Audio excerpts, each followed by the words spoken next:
Hi, I'm Lena Carver, 31, standing outside the polished glass doors of Orium, the finest restaurant in Seattle, my palms damp against the burgundy clutch I've borrowed from my roommate. Tonight, I'm facing my estranged family for the first time in 6 years, gathered to celebrate my older brother Daniel's recent promotion to partner at his law firm.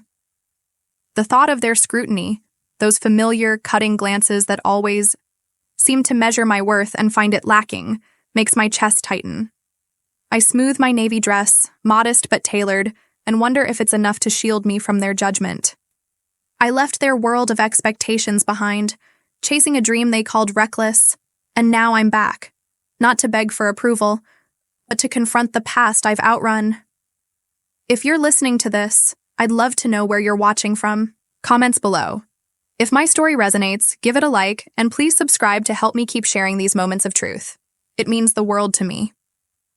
Growing up in Bellevue, Washington, meant carrying the weight of the Carver name. My family wasn't just affluent, we were a dynasty of sorts, known for law degrees, corner offices, and charity galas that doubled as networking events. Our modern lakeside mansion with its floor-to-ceiling windows hosted events where my parents, Victoria and Charles Carver, showcased us like trophies. Daniel, the eldest, was their golden child, destined for legal stardom. My younger sister Claire followed suit, her medical school aspirations earning her endless praise. Then there was me, the middle child, whose passion for music, writing songs, strumming my guitar in the attic, was dismissed as a childish hobby. Lena's artistic, my mother would say, her smile brittle as if creativity were a phase to outgrow. She'll settle into something practical soon. While Daniel aced mock trials and Claire memorized anatomy charts, I found solace with our groundskeeper, Miguel, a kind man from Mexico who loved jazz and taught me to hear music in the world around me. The rustle of leaves, the rhythm of rain. "You feel it here," he'd say, tapping his chest as I scribbled lyrics in my notebook. By 14, I was sneaking into Seattle's open mic nights, performing under a fake name. By 17, I was booking gigs at coffee shops, my parents none the wiser.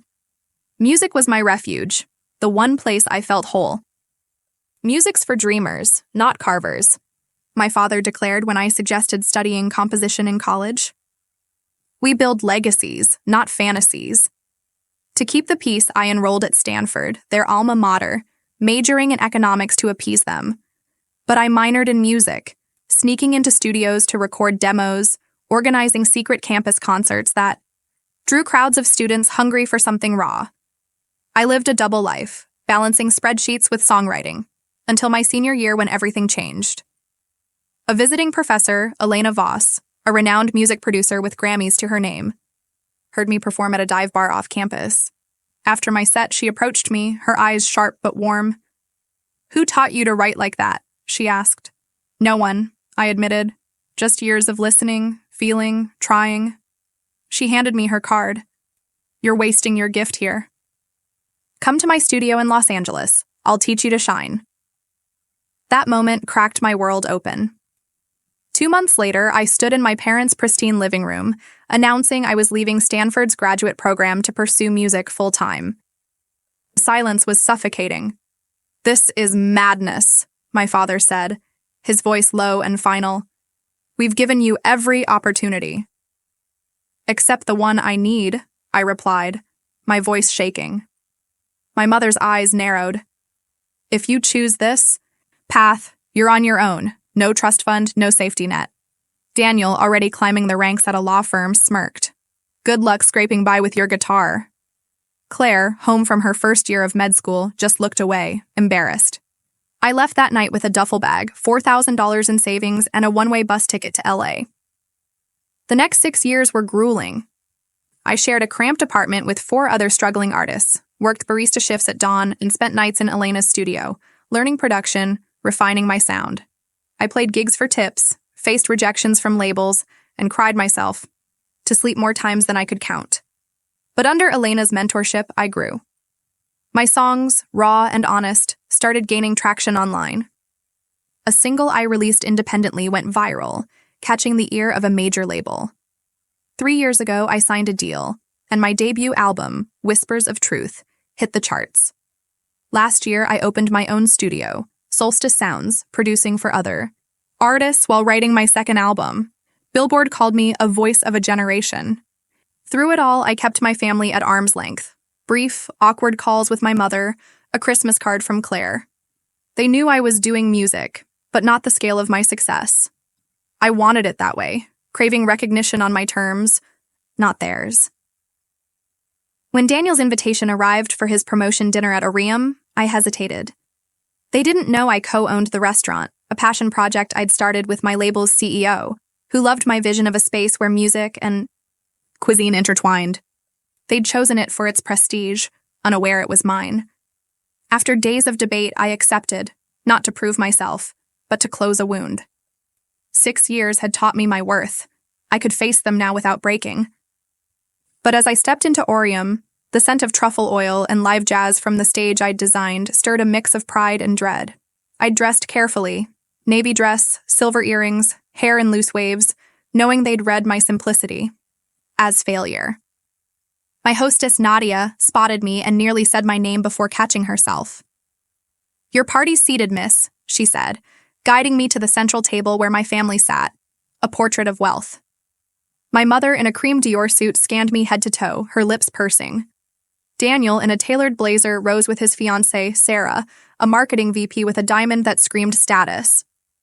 Claire and her husband, Tom, a surgeon, completed the scene, their attire fresh from hospital rounds. My father, sipping a martini, gave me a stiff nod. "Lena, you made it," my mother said, air kissing my cheeks. "We were worried you'd be late." "Right on time," I replied, glancing at my watch. Daniel introduced Sarah, whose handshake was firm, her smile practiced. "Harvard MBA, just made partner at Klein & Associates," she said, credentials.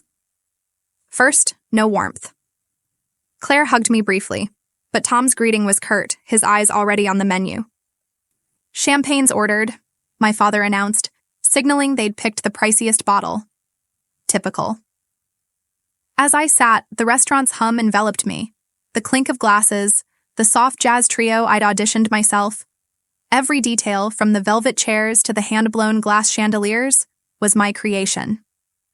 My staff, sensing my presence, exchanged subtle glances. Javier, my sommelier, approached with the champagne, his eyebrow raised in question. I shook my head slightly. I wasn't ready to reveal myself. To Daniel's partnership, my father toasted, glasses clinking. I sipped, noting the perfect chill I'd trained my team to maintain. "So, Lena," my mother began, her tone probing. "What's new with you? You've been so quiet." All eyes turned to me, expectant, ready to judge. "I've been working in music," I said vaguely. "Still chasing that dream?" Daniel asked, his tone pitying. "I thought you'd have found something stable by now." Sarah frowned. "What do you do exactly? Sing at bars?" "A bit of everything," I replied, dodging. "Songwriting, performing, producing?" My mother sighed. "Well, it's good you're keeping busy. Dear, our door's always open if things get tough."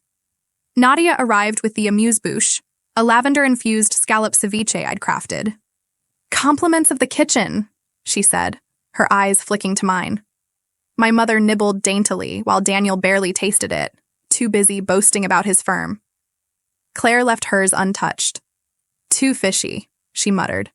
I bit my tongue, protective of my team's pride. The evening was just beginning, but the old dynamic was clear. I was the dreamer, the failure, here to be pitied. Yet beneath it all, I held a secret that would soon shift everything. The first course arrived at our table in Orium, a delicate arrangement of roasted beets with pistachio cream and microgreens, a dish I'd spent weeks perfecting for the spring menu. The plates were set down with the quiet precision I'd drilled into my staff, each element placed to catch the light. I watched my family's reactions, a knot forming in my stomach. My mother, Victoria, poked at the beets with her fork, her expression skeptical. "This is rather artistic," she said, her tone implying it wasn't a compliment. Daniel, my brother, cut into his portion without looking, mid-sentence about a high-profile case he'd won.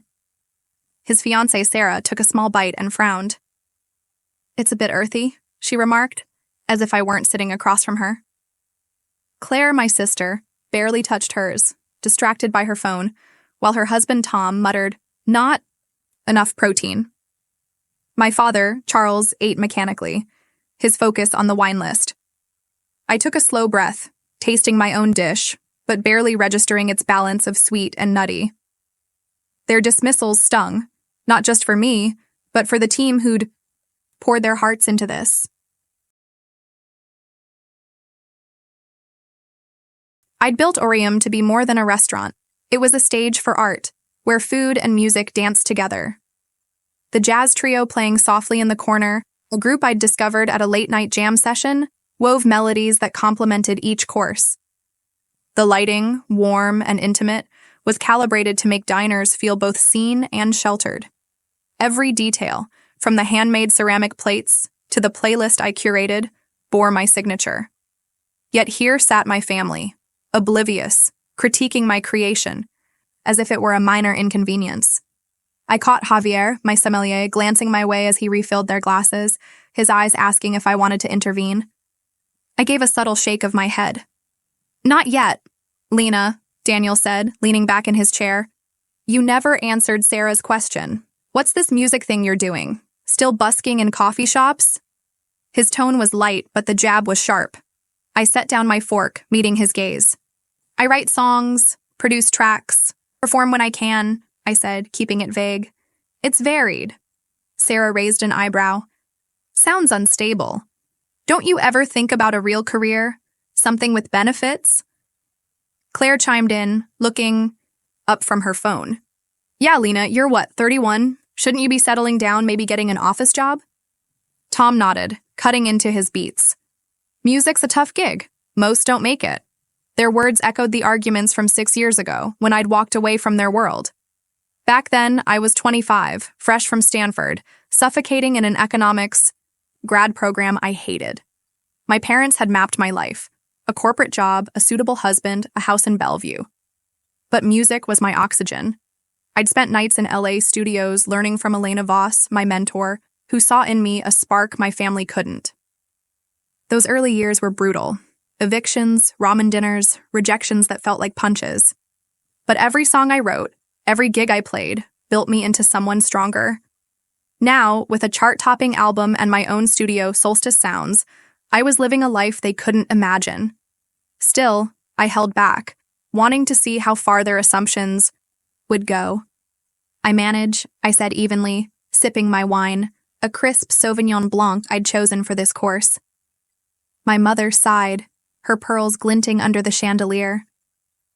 "Lena, dear, we just worry. You've always been so independent. But independence can't pay the bills forever." My father cleared his throat. "There's still time to pivot, Lena. I know people at Deloitte. A few calls and you could have a stable position." I forced a smile, the kind I'd mastered, at their galas growing up. "Thanks, but I'm good where I am." The second course arrived, seared halibut with a yuzu berry blanc and pickled fennel, a dish inspired by a trip to Japan I'd taken after my album's success. I watched as Daniel took a bite, then pushed the plate away. "Too citrusy," he declared. Sarah agreed, wrinkling her nose. "It's overpowering." Claire didn't even try it, claiming she wasn't hungry. Tom ate half, then said, "Fish is fine, but the sauce is weird." My mother took a dainty bite and set her fork down. "It's creative, I suppose." My father at least finished his, but offered no comment, signaling for Javier to bring another bottle. I bit my tongue, feeling a surge of protectiveness for my kitchen crew, who'd executed this dish flawlessly. "So, Daniel," I said, shifting the focus, "tell me about the promotion. Big case?" His face lit up, and he launched into a story about a merger he'd orchestrated, name-dropping clients I'd never heard of. Sarah beamed, adding details about their new condo in downtown Seattle. Claire jumped in with an update on her residency, while Tom bragged about a complex surgery he'd performed. My mother steered the conversation to their upcoming charity gala, insisting I attend. "It's for the Children's Hospital," she said, as if my absence would be a moral failing. I nodded vaguely, knowing I'd be in LA for a recording session. As the third course, handmade agnolotti filled with ricotta and spring peas, drizzled with brown butter, arrived, the jabs continued. These portions are tiny, my mother complained, eyeing the 3 ravioli on her plate. You pay a fortune for nothing. Daniel laughed. This is why I stick to steakhouses. Sarah pushed her plate aside. I don't do dairy. Claire took one bite and shrugged. It's okay, I guess. Tom chewed thoughtfully but said nothing. My father grumbled about fancy nonsense as he ate. I savored my portion, the pasta's delicate texture a testament to my chef de cuisine, Amara, who'd spent years mastering Italian techniques. But their indifference gnawed at me. How do you even afford this place, Lena? Daniel asked suddenly, his tone half curious, half accusing. A dinner here must cost more than you make in a month. Sarah leaned forward. Do you have a side job, or is someone helping you out? The implication was clear. A wealthy boyfriend, perhaps. Claire smirked. Yeah, Lena, spill. How are you here? My mother's eyes narrowed, assessing. We'd hate to think you're overextending yourself, dear. My father added, If you need help, just say so. No shame in it. I gripped. My wine glass. The familiar pressure building. The sense of being cornered, judged before I could speak. 6 years ago, I'd crumbled under the scrutiny, desperate for their approval. Now, I was different. I'd built Solstice Sounds, co-owned, RM-written songs that millions sang along to, but I wasn't ready to reveal it, not when their condescension was so raw. I'm fine, I said tightly. I budget carefully. Daniel scoffed. Budget? For a place like this? Come on, Lena. Sarah pressed. Are you in debt? Be honest. Before I could respond, Nadia approached with the 4th course, a duck confit with cherry reduction and farro. Is everything to your liking? She asked, her eyes flicking to Claire's untouched plate. It's too rich, Claire said dismissively. Nadia's smile didn't waver, but I saw the flash of hurt in her eyes. I'll let the kitchen. No, she said, clearing the plate. I gave her a small nod, signaling I'd handle it later. My family's critiques weren't just about the food. They were about me, the life I'd chosen, the daughter who'd dared to defy their blueprint. As the dinner progressed, each course, lamb loin, then a palate-cleansing sorbet, met similar complaints. Too small, too strange, too much. I felt the weight of their words, not because I doubted my work, but because they were dismantling something sacred to me. Orium was my heart, my music made tangible. Yet I stayed silent, letting their assumptions pile up, knowing the moment to upend their narrative was coming. For now, I played the role they'd cast me in, the struggling artist, the family misfit, waiting for the right note to strike. The 5th course landed softly on the table at Orium, a delicate quail breast glazed with a lavender honey reduction, paired with charred asparagus and a truffle-infused polenta. The dish was one of my favorites, a balance of earthy and floral that had earned raves in a recent Seattle Times review. I watched my family's reactions with a mix of anticipation and dread, my fingers tightening around the stem of my wine glass. My mother, Victoria, inspected the quail with a raised eyebrow as if it might offend her by existing. This is unusual, she said, cutting a sliver so small it barely qualified as a bite. Daniel, my brother, took a quick forkful, barely, chewing before resuming his story about a client dinner he'd hosted at a rival restaurant. His fiancée, Sarah, poked at the asparagus, muttering, "Too much truffle." Claire, my sister, pushed her plate away entirely, claiming she was watching. Her carbs. Her husband, Tom, ate half the quail, then said, "It's fine, but I prefer chicken." My father, Charles, finished his portion but grumbled, "These fancy places always skimp on the meat." Their dismissals were like small cuts, each one stinging more than the last. I'd poured years of my life into Orium, crafting a space where every bite, every note from the jazz trio told a story. Polenta alone had taken months to perfect, sourced from a small farm in eastern Washington. But to them, it was just another overpriced dish, proof of my misguided choices. I caught Amara, my chef de cuisine, glancing from the kitchen pass, her eyes questioning. I gave her a subtle shake of my head, signaling to hold off. I wasn't ready to reveal my truth. Not yet. I wanted to see how deep their assumptions ran, how far they'd go in reducing my life to a caricature. "Lena," my mother said, setting down her fork with a delicate clink. "You've been so vague about your work. Are you still performing at those little bars?" Her tone was laced with pity, as if I were still 25, scraping by on tips. I took a sip of the Pinot Noir Javier had paired with the quail, its bright acidity grounding me. "I'm in music," I said simply. "Writing, producing, some performing." Sarah leaned forward, her diamond bracelet catching the light. "But what does that mean?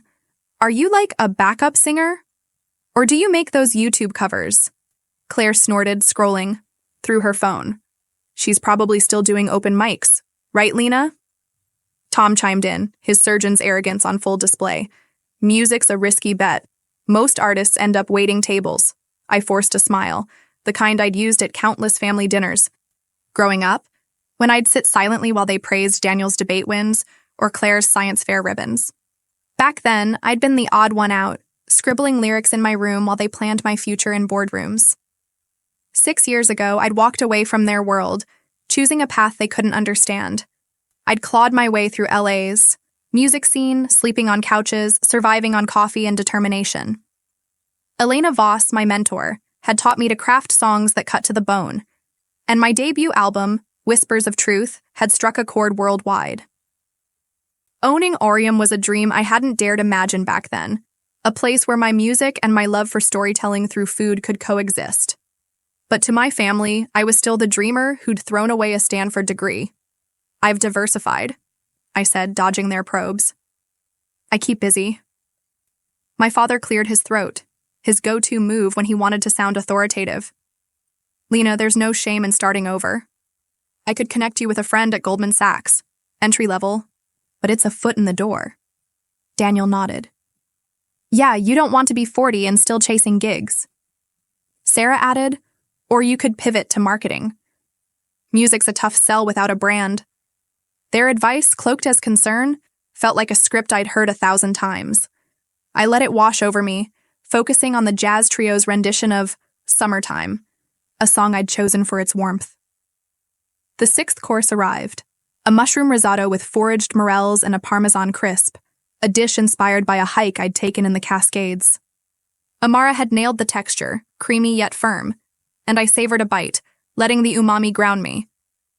My mother took one spoonful and set her fork down. "Too heavy for this late in the meal," she declared. Daniel agreed, pushing his plate aside. "I'm not big on mushrooms." Sarah took a photo for her Instagram, then ignored the dish. Claire didn't even try it, citing a gluten intolerance I'd never heard of. Tom ate a few bites, then said, "It's decent, but I'd rather have steak." My father, ever the critic, muttered, "Overpriced for rice." I clenched my jaw, feeling a surge of loyalty to my team, who'd spent hours sourcing those morels. "So, Lena," Claire said, finally putting her phone down, "how are you paying for this dinner? This place isn't cheap." Her tone was sharp, a challenge. Sarah jumped in. "Yeah, I looked up the menu online. A meal here costs a fortune. Are you splitting it with someone?" Daniel leaned back, smirking. "Or did you save up for months? To impress us?" My mother's eyes narrowed, scanning me like she could calculate my net worth from my dress. "We don't want you straining yourself, dear." My father added, "If you're struggling, we can cover you. Just say the word." Their assumptions burned, not because they doubted my finances, but because they doubted me.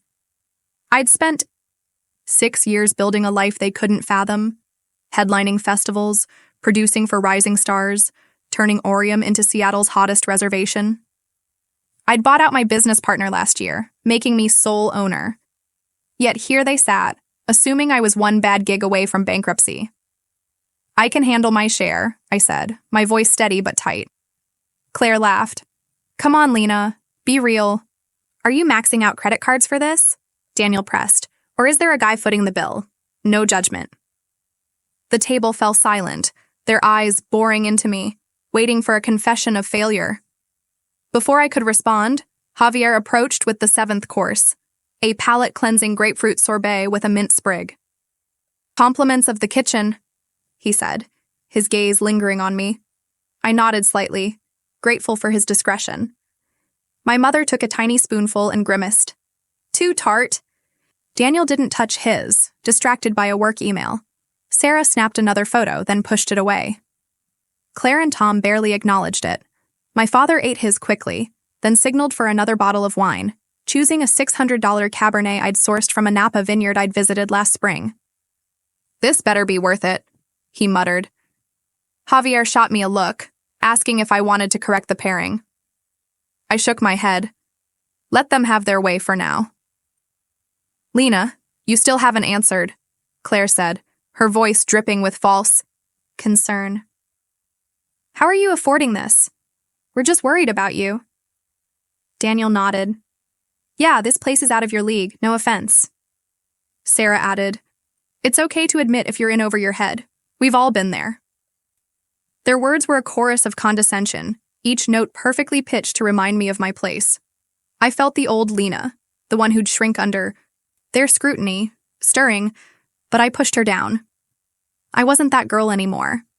I'd built something extraordinary, and their ignorance of it was their loss, not mine. As the 8th course, a Wagyu beef medallion with a red wine demi-glace, arrived, I braced myself. This was Amara's masterpiece, a dish that had landed us on Best New Restaurants lists. But I knew what was coming. More complaints, more dismissals. And beyond that, the check, the moment I'd been both dreading and anticipating. I could feel the tension building, the weight of my secret pressing against my ribs. Soon I'd have to decide, keep playing their game or turn the table upside down. The Wagyu beef medallion, nestled in a pool of red wine demi-glace with a crown of crispy shallots, arrived at our table in Orium with the quiet reverence my staff reserved for their best work. The dish was a triumph, a nod to my love for bold flavors tempered by elegance, and it had earned us a spot on a national must-try list. I watched my family, my heart pounding, knowing their reactions would test my restraint. My mother, Victoria, sliced a tiny piece, her movements precise as if dissecting a specimen. It's rich, she said, her tone implying excess was a flaw. Daniel, my brother, took a bite mid-sentence about his firm's latest acquisition, barely pausing to taste it. His fiancée, Sarah, chewed thoughtfully but said, It's a bit heavy for my palate. Claire, my sister, poked at the shallots, muttering, Too greasy. Her husband, Tom, ate half, then declared, Steak's good, but I'd rather have a ribeye. My father, Charles, finished his portion but grumbled, For this price, I expect more meat. Each critique landed like a pebble in a still pond, rippling through my composure. Orium wasn't just a restaurant. It was an extension of me, a place where my music and my vision for connection through food intertwined. The Wagyu had been sourced from a small ranch in Oregon, the demi-glace reduced over hours to achieve its depth.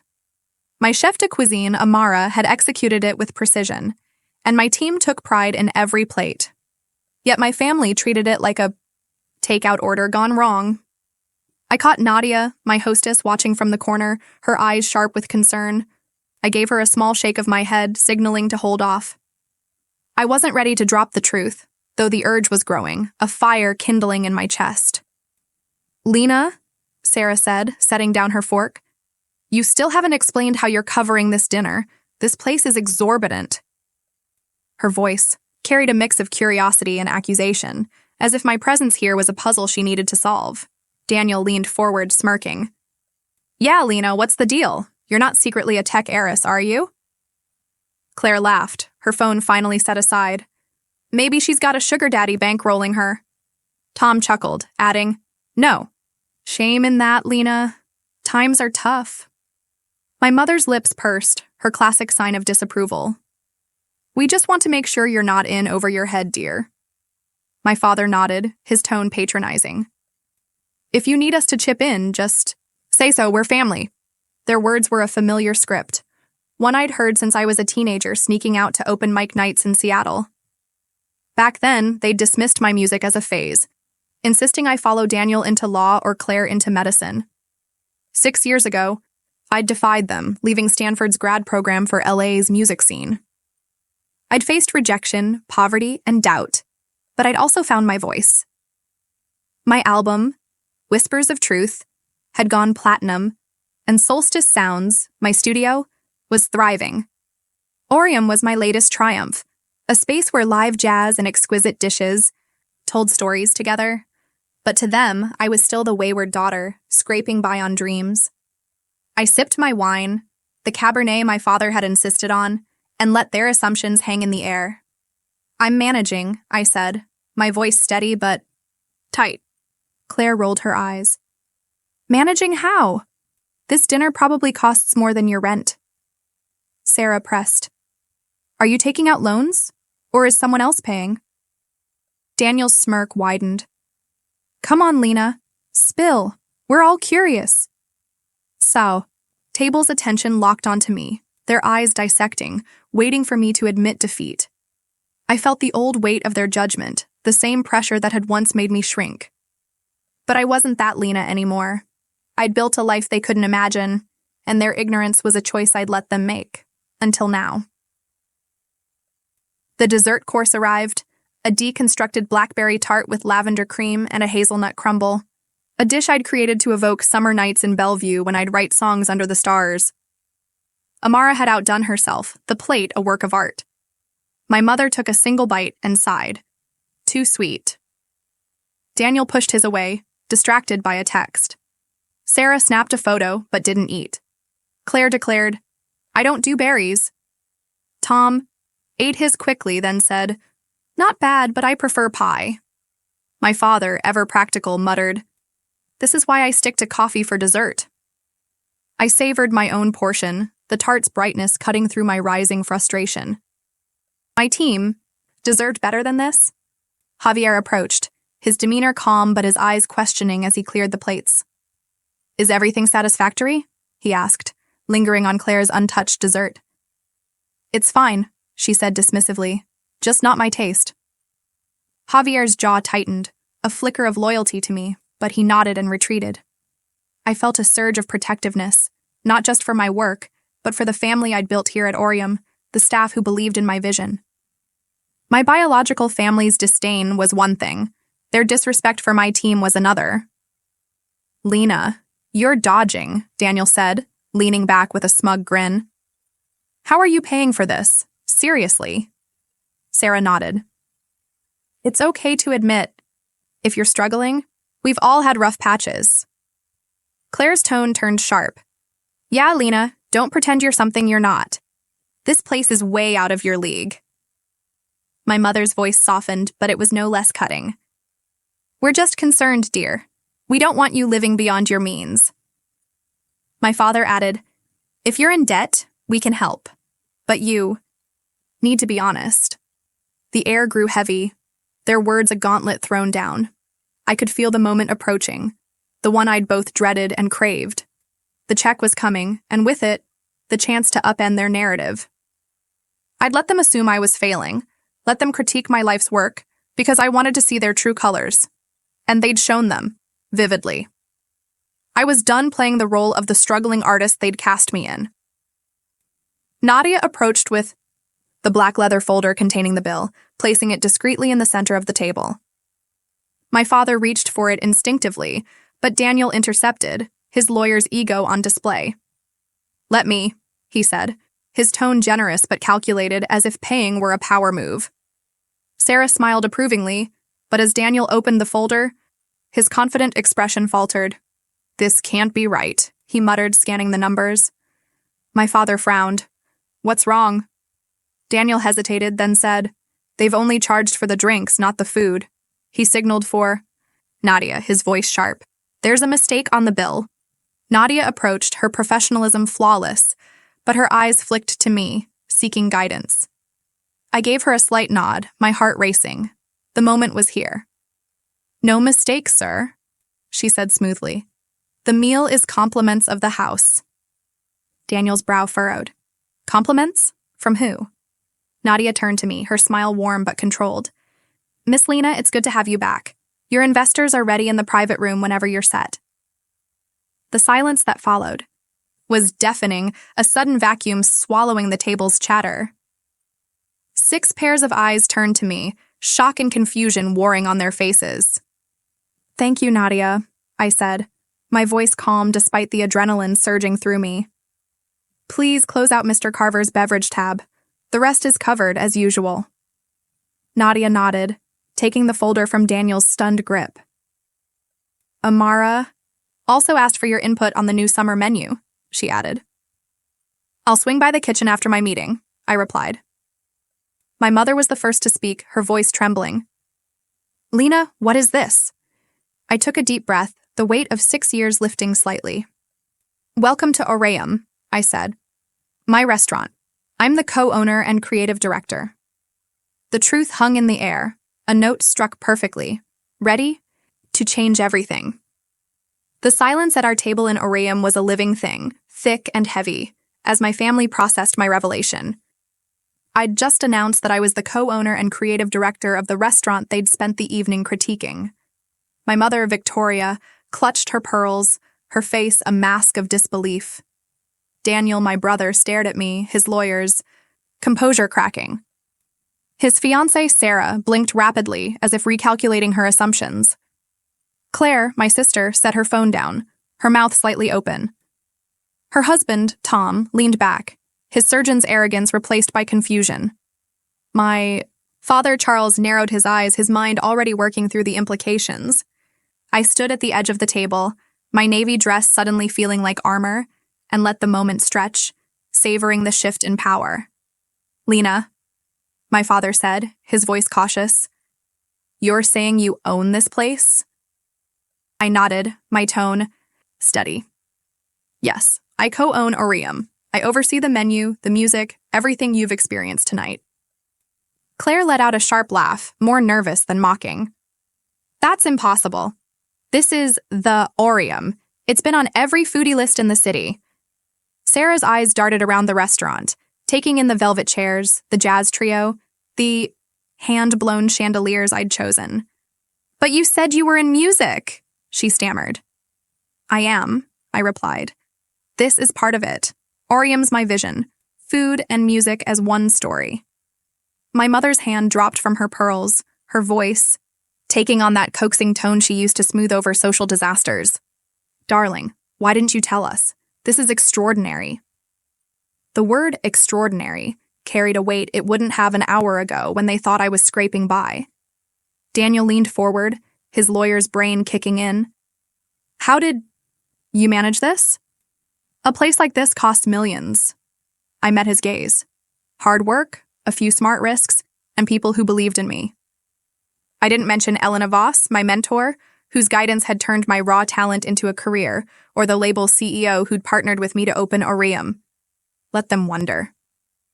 I took a deep breath, the adrenaline of my confession settling into a calm resolve.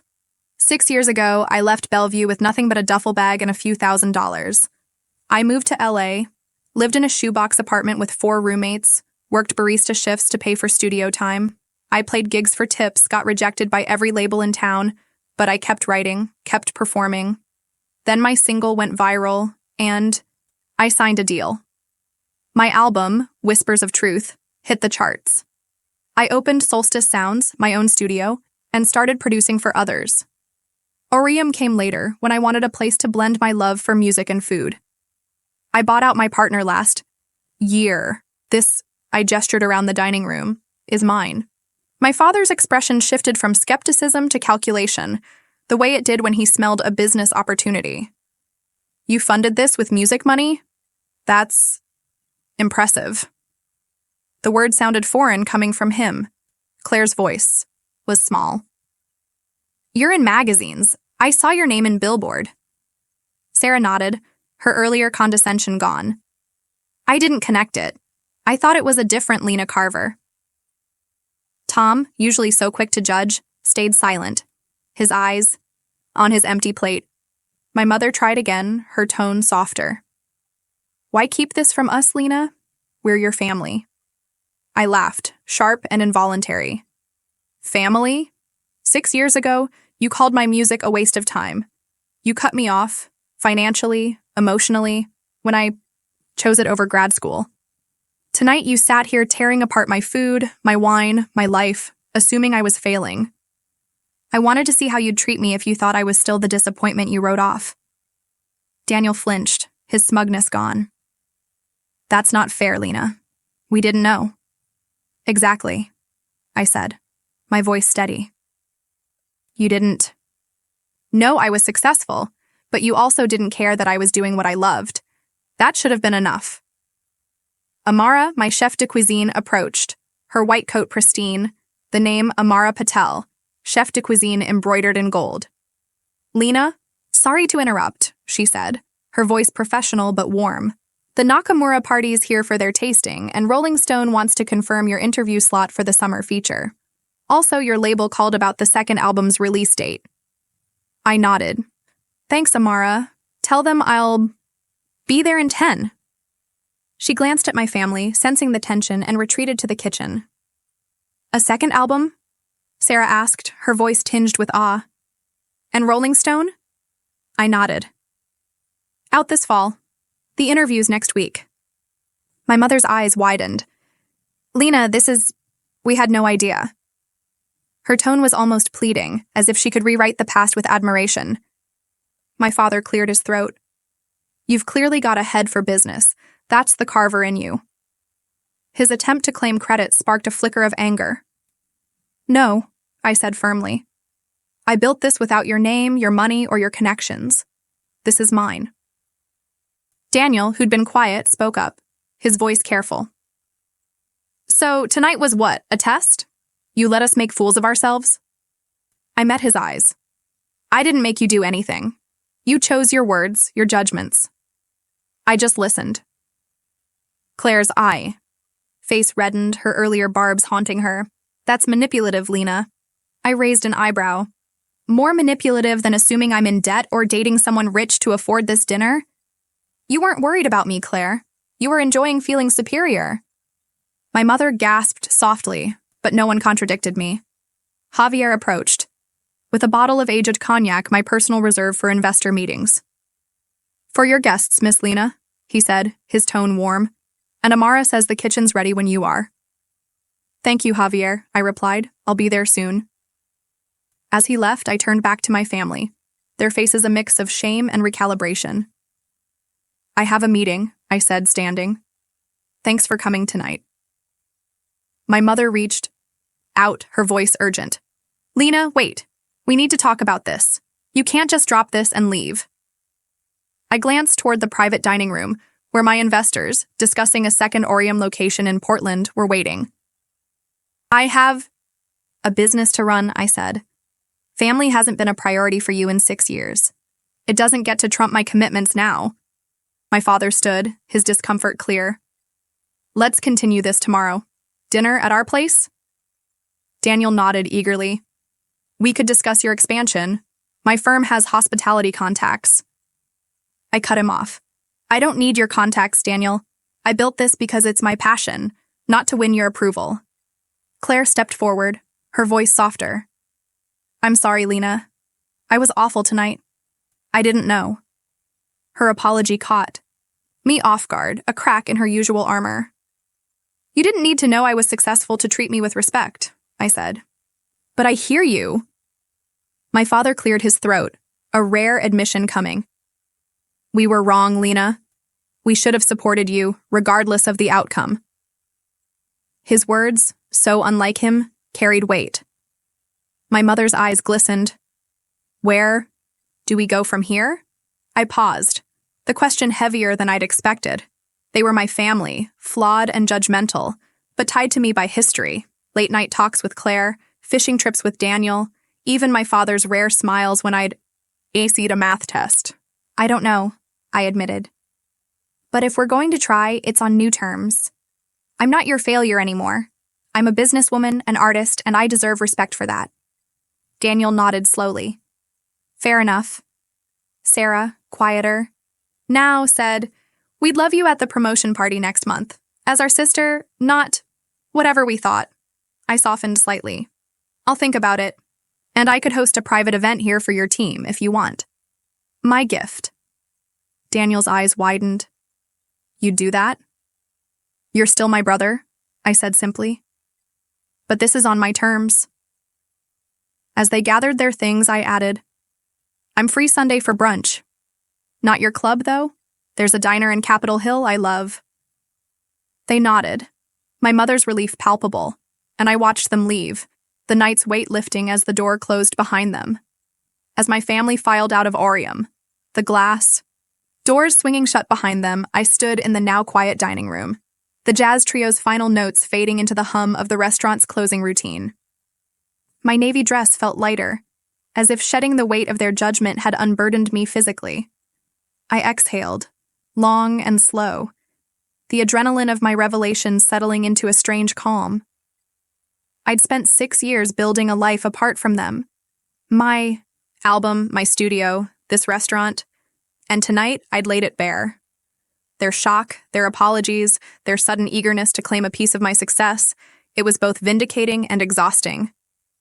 I glanced at the private dining room where my investors waited, but for a moment I lingered, letting the reality sink in. I'd changed the story they'd written for me. Amara, my chef de cuisine, approached, her white coat slightly wrinkled from a long night. "You okay, Lena?" she asked, her dark eyes searching. I smiled, grateful for her quiet strength. "Yeah, just family stuff." She chuckled. "Tell me about it. My dad still calls me the cook like I'm flipping." "Burgers at a diner." I laughed, the tension easing. "Let's check the summer menu before I meet the investors," I said. She nodded, leading me toward the kitchen, my sanctuary, where the clatter of pans and the scent of fresh herbs grounded me. The kitchen was alive with the controlled chaos of closing, Javier wiping down bottles, Nadia counting the register, line cooks scrubbing stations. I leaned against the pass, reviewing Amara's notes on new dishes, a peach and burrata salad, a cedar-planked salmon with miso glaze. "These are solid," I said, scribbling a suggestion for a juniper berry infusion. "Let's test the salmon tomorrow." Amara grinned. "You got it, boss." Her pride in our work mirrored my own, a reminder of the family I'd built here, bound by passion, not blood. As we wrapped up, my phone buzzed, a text from Claire. "Can we talk tomorrow? I feel awful about tonight. Coffee?" I stared at the screen, surprised by her initiative. Claire had always been the least confrontational, hiding behind her phone or her studies, but her apology at the table had felt real. I texted back, agreeing to meet at a cafe near Pike Place Market. It was a small step, but a step nonetheless. I slipped my phone into my clutch and headed to the private dining room, where my investors, a trio from a Portland venture capital firm, waited to discuss a second Orium location. The meeting was brisk, focused. They loved the concept. A smaller, coastal-inspired Orium with a rooftop stage for live music. I pitched a menu blending Pacific Northwest ingredients with global influences, paired with a curated playlist of local artists. "We're in," said their lead, a sharp-eyed woman named Rachel. "Send us the numbers by next week." I nodded, my mind already racing with ideas. As they left, I returned to my usual table, the restaurant now empty except for a few staff, finishing up. I pulled out my notebook where I'd been drafting liner notes for my second album, Roots and Wings. The words weren't flowing yet, but tonight's events had stirred something. I thought back to the dinner, replaying their faces when I'd revealed the truth. My mother's flustered grasp at her pearls, Daniel's lawyerly calculation, Claire's quiet shame. They'd spent years dismissing my music as a childish whim, yet tonight, they'd sat in my restaurant, eating my food, listening to my curated jazz, unaware it was all mine. Their apologies, though sincere in parts, were tinged with self-interest. My father's talk of Carver business sense, Daniel's sudden networking pitch. Only Claire's and Ethan's words had felt uncalculated, a crack in the wall we'd built between us. 6 years ago, I'd left Bellevue with nothing but defiance and a guitar. L.A. had tested me, sleepless nights in Elena Voss's studio, rejection letters piling up, gigs that paid in exposure rather than cash. But every song I wrote, every chord I struck, was a step toward myself. Whispers of Truth had been my breakthrough, its raw honesty resonating with millions. Solstice Sounds, my studio, had grown into a hub for new artists, and Orium was my heart made tangible, a place where strangers connected over food and music. I'd done it without my family's approval, and that was the point. Their validation, once my deepest craving, now felt irrelevant. Yet, as I sat in the quiet, I couldn't deny the pull of family. Despite their judgment, there were memories. Claire sneaking me her Halloween candy, Daniel teaching me to ride a bike, my mother's rare, unguarded laughter during holiday baking. They were flawed, infuriating, but they were mine. Tonight had shifted something, not just in them but in me. I no longer needed their approval, but I wondered if we could find a new way to coexist, one that didn't demand I shrink to fit their expectations. My phone buzzed again, a text from Daniel. Promotion parties next month. Would love Aureum. To host if you're serious. No pressure. I smiled slightly. His tone was different, less smug, almost respectful. I replied, confirming I'd consider it, but only if we set clear boundaries. No networking, no leveraging my success for their status. I set the phone down and opened my notebook again, the words for my album's intro finally taking shape. Music has always been my truth, I wrote. When words failed, I sang. When paths diverged, I followed my heart. This album is a map of that journey. Not just the triumphs, but the nights I doubted I'd make it. The scars I earned, the courage it took to choose myself. 6 years ago, I walked away from expectation, choosing a life that felt like mine. It cost me family, security, and countless sleepless nights, but it gave me something greater, the freedom to create, to connect, to live authentically. These songs are my story, but they're also for anyone who's ever had to fight for their own voice. I paused, the pen hovering. The words felt right, raw and true, like the songs I'd written in my darkest moments. Aureum's lights dimmed, as the last staff members called their goodnights. Javier lingered, checking the bar. You good, Lena? He asked. Better than I expected, I said, closing my notebook. He grinned. Family's tough, but you handled it like a pro. I laughed, grateful for his loyalty. See you tomorrow, I said, and he waved, heading out. Alone, I walked through the dining room, my fingers trailing over the velvet chairs. This place was my proof, not to them, but to myself, that I'd built something real. The brunch I'd suggested for Sunday at a gritty Capitol Hill diner was a test. Could they meet me on my terms, in a place that valued substance over status? I wasn't sure, but I was willing to try. My family's shift tonight, from condescension to awe, wasn't a fairy tale ending. Real change, I was learning, came in small, uneven steps, not grand gestures. As I locked up, my phone buzzed again. My mother. Looking forward to Sunday. We're proud of you, Lena. The words felt foreign, almost fragile, but they stirred something in me.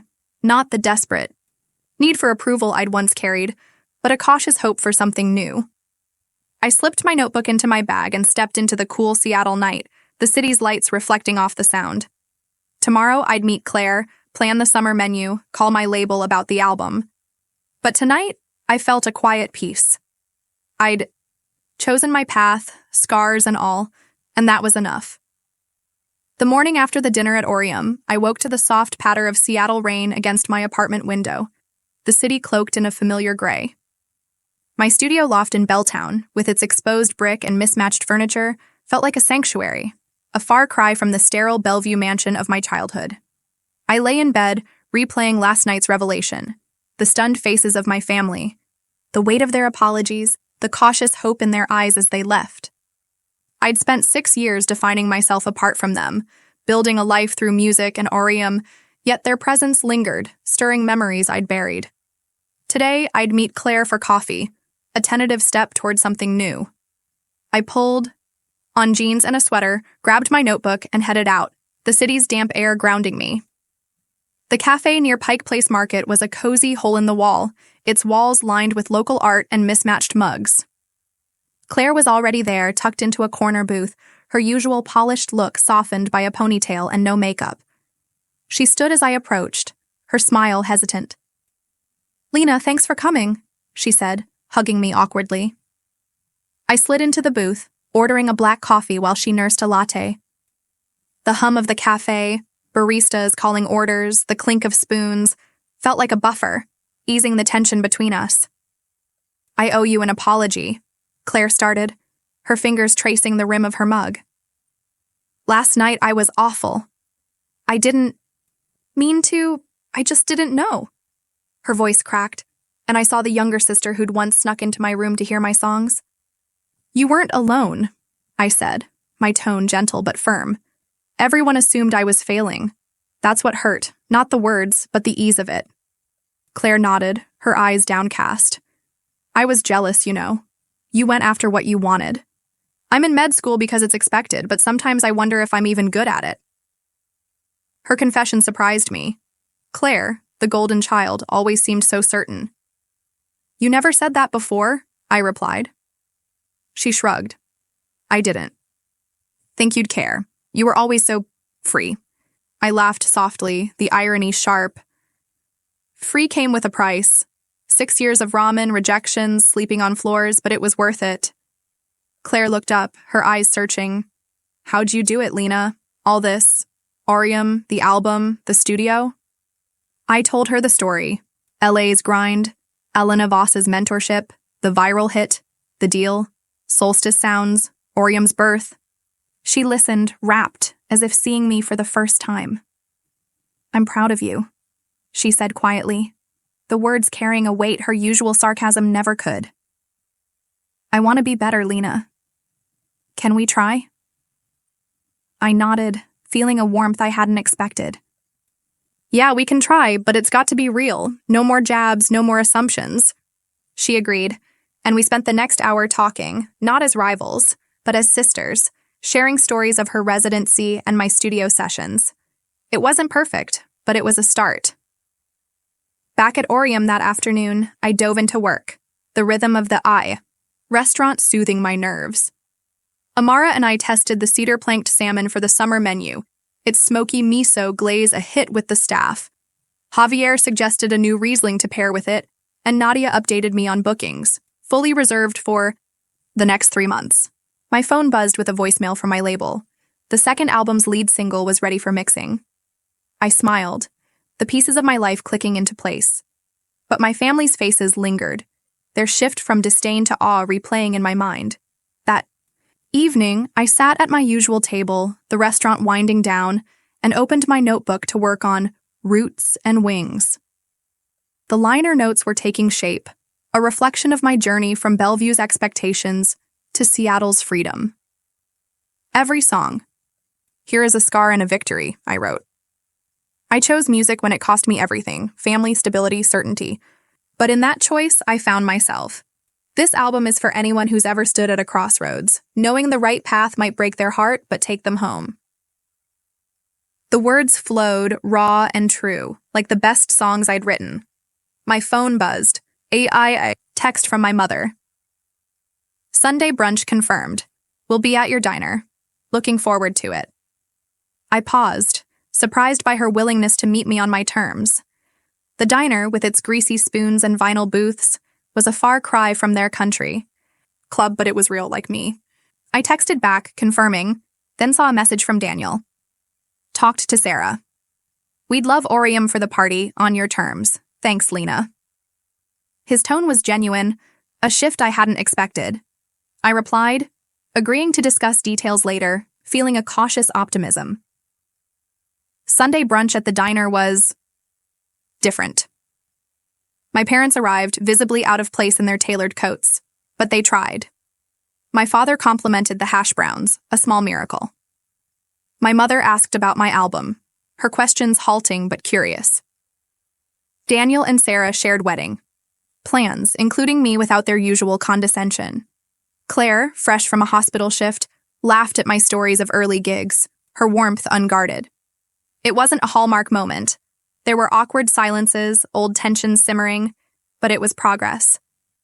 As we left, my mother hugged me, her embrace lingering. "We're trying, Lena," she whispered.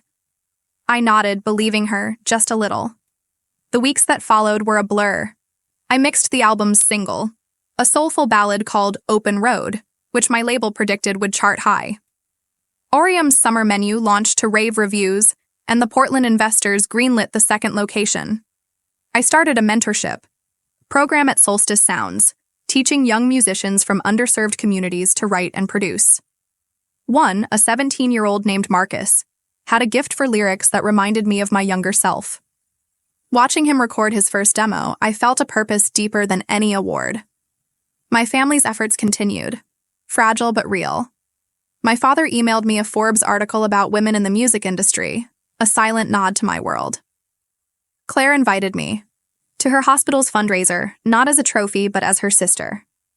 Daniel asked to tour Orium's kitchen, curious about my process. My mother called weekly, her formality softening into genuine interest. They weren't perfect. Old habits crept in, like my father's offer to connect me with a better investor. But I set boundaries, and they listened mostly. One night, after closing Orium, I sat with Amara, sharing a glass of the Riesling. Javier had paired with the salmon. "How's the family thing going?" she asked, her tone teasing but kind. "Better," I said, swirling my glass. "Not fixed, but better." She nodded. "That's how it goes. Messy but worth it if they show up." I smiled, grateful for her wisdom. As she left, I opened my notebook, adding to the album's notes. Family isn't just blood. It's the people who see you, scars and all. As I walked back to my loft, the rain had stopped, the city glowing under a rare clear sky. I thought of Marcus's demo, Amara's salmon, Claire's coffee date, my family's halting efforts. The validation I'd once craved from them was fading, replaced by a deeper truth. I'd built my worth, note by note, plate by plate. Their respect was a bonus, not the goal. I pulled out my phone, recording a voice memo for a new song, a melody about bridges rebuilt, not burned. The path ahead wasn't certain, but it was mine, and that was enough. The weeks after the brunch with my family passed in a flurry of creation and connection. Seattle's summer arrived, soft and fleeting, with long evenings that bathed Orium in golden light. My days were packed, mixing tracks for Roots and Wings at Solstice Sounds, finalizing the summer menu with Amara, and meeting with Portland investors to break ground on the second Orium. Yet, amidst the chaos, a quiet shift was unfolding. My family's efforts to rebuild our bond, though imperfect, were reshaping the edges of my life. I wasn't chasing their approval anymore, but I was learning to let them in, one small gesture at a time. One Saturday morning, I stood in Solstice Sounds watching Marcus, my 17-year-old mentee, lay down vocals for his first single. His voice, raw and soulful, filled the studio, each lyric a story of his life in Rainier Valley. "That's it," I said through the intercom, grinning. "You're killing it." He flashed a shy smile, adjusting his headphones. My mentorship program, now 6 weeks old, was thriving. 8 young artists, all from underserved neighborhoods, learning to write, produce, and perform. Marcus was the standout, his talent a mirror of my own hungry teenage years. Guiding him felt like paying forward Elena Voss's belief in me, a cycle of faith I hadn't expected to find. That afternoon, I met Claire at Orium for lunch. She'd asked to see the kitchen, curious about my world. Amara gave her a tour, explaining the sourcing of our heirloom tomatoes while I watched, amused by Claire's wide-eyed awe. Over plates of peach burrata salad, she opened up about her residency, the exhaustion, the doubt. "I don't know if I'm cut out for surgery," she admitted, her voice low. I reached across the table, squeezing her hand. "You don't have to be perfect, Claire, just be you." Her eyes softened, and for the first time, I saw not the rival sister, but a woman searching for her own path. We parted with a hug, promising to meet again soon. Daniel's promotion party loomed, and we'd finalized plans for Orium to host. I curated a menu, cedar-planked salmon, Wagyu sliders, blackberry tarts, and booked a jazz quartet I'd discovered at a local festival. Daniel, true to his word, respected my boundaries, keeping his firm's networking pitches at bay. The night of the party, Orium glowed, the dining room alive with laughter and clinking glasses. Daniel pulled me aside, his tie loosened, a rare grin on his face. This is incredible, Lena. Thank you. I nodded, warmth spreading through me. You're welcome, big brother. Sarah, his fiancée, joined us, her usual polish softened by genuine gratitude. I misjudged you, she said quietly. I'm sorry. I smiled, letting it go. We're good. My parents attended too, their presence a test of our fragile truce. My father, Charles, complimented the salmon, a small victory. My mother, Victoria, asked about my album's release, her questions more curious than performative.